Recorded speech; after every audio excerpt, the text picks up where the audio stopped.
Bonjour et bonsoir. Merci d'être encore avec nous aujourd'hui pour cette nouvelle vidéo.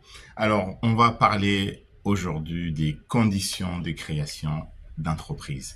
Et oui, si vous voulez vous lancer dans l'entrepreneuriat, si vous voulez créer votre entreprise, eh bien, il y a des conditions à remplir.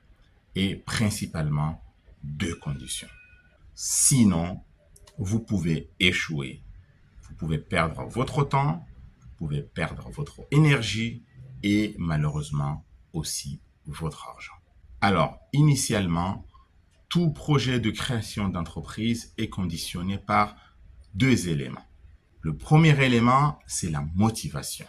En fait, il faut qu'il y ait quelque chose au fond de vous qui vous pousse dans votre engagement et qui vous anime à créer votre entreprise. Si finalement, vous n'avez pas de réponse concrète, cohérente par rapport à cela, c'est que vous n'êtes pas encore prêt à créer une entreprise.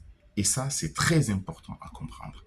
Alors, qu'est-ce que ça peut être cette motivation qui va conditionner votre création d'entreprise?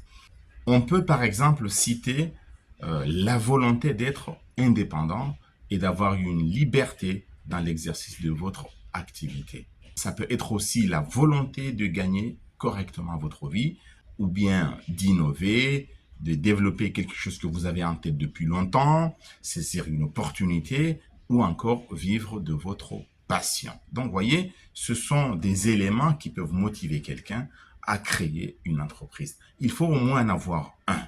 Parce que si vous avez au moins un élément qui vous motive, vous ne pouvez pas lâcher tout de suite. Vous allez vous déployer pour réussir parce que vous avez quelque chose qui vous motive. Alors, la liste n'est pas exhaustive, mais l'idée, c'est d'avoir une raison qui va vous guider dans l'engagement que vous prenez et qui va vous conduire à investir de l'argent, à donner de votre temps, à déployer votre énergie. Donc ça, c'est quand même très, très, très important. Alors maintenant, le deuxième élément, ça va être quoi? Le deuxième élément à prendre en compte, c'est évidemment les compétences. Donc, il faut savoir que si vous voulez investir, si vous voulez entreprendre, peu importe l'endroit, en France ou aux Comores, il faut que vous disposez des compétences. Voilà. Et là, vous avez deux sortes de compétences. Vous avez les compétences métiers, d'abord, et puis vous avez les compétences chef d'entreprise. Alors, si on vous dit compétences métiers, c'est quoi? Ce sont ce qu'on appelle les compétences techniques qui vont vous permettre d'exercer un métier. On peut prendre un exemple. Vous voulez ouvrir un garage, d'accord, pour réparer des voitures. Mais vous vous rendez compte que vous n'avez pas des compétences pour réparer des voitures. Donc, du coup, qu'est-ce qui va se passer? On peut parier sur l'échec rapide de votre projet parce que vous ne pouvez pas exercer ce métier parce que vous n'avez pas les compétences. Par contre, si vous avez les moyens pour embaucher un mécanicien pour le faire à votre place, là, il n'y a pas de problème. Donc, vous voyez, les compétences métiers, c'est très, très, très, très important. Le deuxième type de compétences qu'il faut avoir, ce sont les compétences chef d'entreprise. Et là aussi, c'est très important. Pourquoi? Parce qu'un chef d'entreprise doit savoir manager, organiser ses équipes, gérer son affaire, communiquer avec ses clients et avec ses partenaires. D'accord? Et agir en toute légalité. Et tout ça, cela demande des compétences. Si vous n'avez pas ces compétences-là, c'est que vous êtes loin d'être un chef d'entreprise, car vous risquez d'échouer.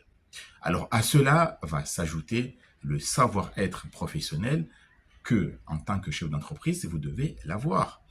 Par exemple, un bon chef d'entreprise, c'est quelqu'un qui est créatif, c'est quelqu'un qui est optimiste, c'est quelqu'un qui est rigoureux dans son travail et c'est quelqu'un qui est organisé, comme on l'a dit tout à l'heure. Si vous n'êtes pas visionnaire, vous n'êtes pas proactif et vous n'avez pas un excellent relationnel avec la clientèle et avec les partenaires, vous risquez d'échouer. Donc, vous voyez, au-delà des compétences techniques et des compétences chef d'entreprise, vous devez aussi avoir un bon savoir-être, c'est-à-dire le savoir-être d'un investisseur, le savoir-être d'un chef d'entreprise. Par exemple, si vous êtes chef d'entreprise, mais vous ne voulez prendre aucun risque, ben c'est pas vrai, vous n'allez pas réussir.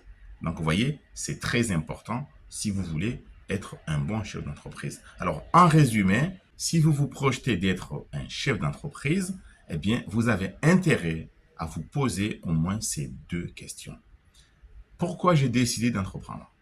Pourquoi j'ai décidé d'être un chef d'entreprise au lieu d'être un salarié? C'est ça la motivation. Est-ce que j'ai, en plus de cela, des compétences, c'est-à-dire les compétences métiers et les compétences chef d'entreprise? Si oui, eh bien, vous êtes dans la bonne voie pour créer votre entreprise. Mais, comme vous pouvez l'imaginer, le défaut de compétences peut être résolu grâce aux formations que vous allez suivre. Il ne faut pas hésiter, hein, il faut aller dans le sens de la formation. Vous avez besoin d'être un chef d'entreprise? Formez-vous. C'est une condition sine qua non. Voilà, j'espère que cette vidéo vous a plu. J'espère que vous allez liker et que vous allez la partager. Pourquoi pas? C'est toujours très utile pour nous aider à développer cette chaîne. Quant à moi, je vous dis merci beaucoup et à très bientôt. Au revoir.